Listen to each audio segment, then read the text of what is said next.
For this question, question 10, we're starting with a cell that has 60 chromatids at G1 interphase. So if we just think about G1 and what the chromosomes look like in that cell at that moment in time, and this is just a simple drawing of the cell, I'm not really drawing the nucleus in there, but all of the chromosomes are going to be composed of one chromatid each.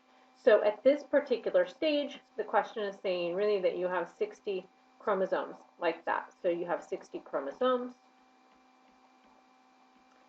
and also 60 chromatids, because again each chromosome is made up of one chromatid each. So what's going to happen is this is going to go through S phase, and then it's going to end up in G2, and then when we get to G2, those chromosomes are going to be made up of two chromatids each.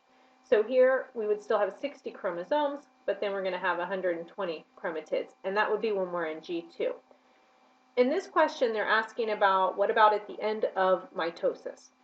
So when mitosis takes place, we're going to take these 60 that we have in G2, we're going to take those, and remember that all of them are going to line up on the metaphase plate, and then they're going to separate.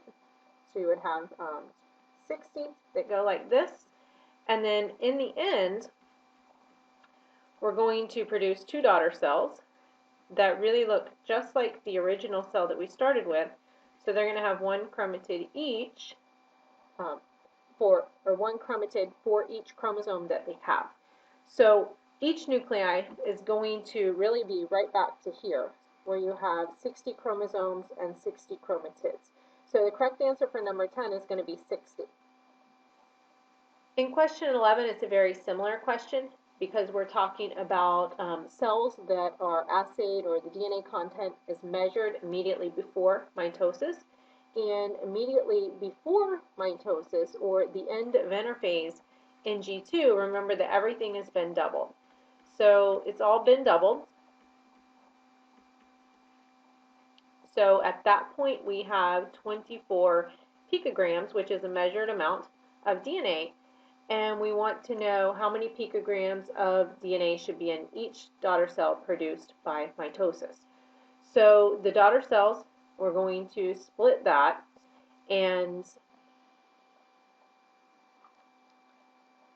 for question 37, you got most of this correct. The only part that you missed is the part that asks you what the distance is between A and B.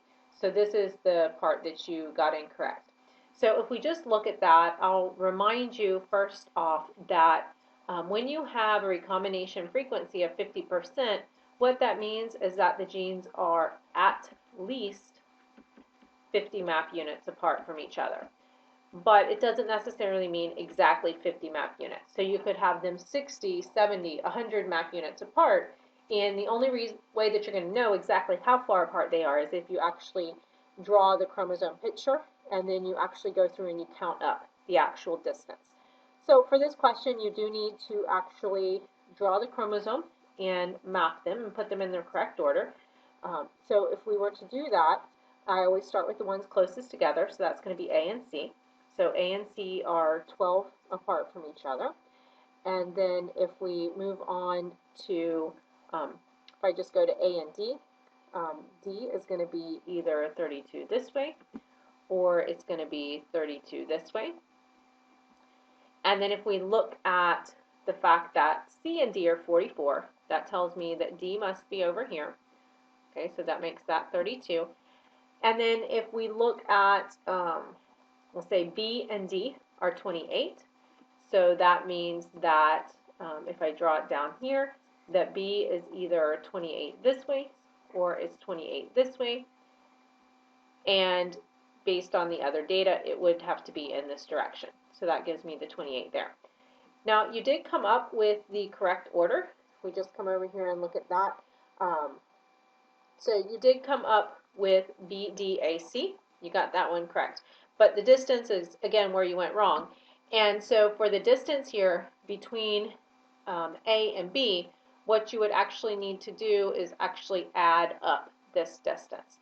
So we're adding up 28 plus 32, and when you do that, you're going to get 60. So 60 map units is the specific distance, even though the recombination frequency in this case is 50%. On question 44, I think you really made the same error on this one. You got everything correct except for the distance between B and C. And again, even though B and C are giving a recombination frequency here of 50%, that means they're at least 50 map units apart. So you would need to actually draw the map of the chromosome, which again, you got that part correct. And then you would add up the specific map units that are separating those two genes on the chromosome, and you're going to find it to be more than 50 map units. So for this one, just looking down here, it's actually 72 would be what you come up with when you actually draw it out and you count up the distance separating them.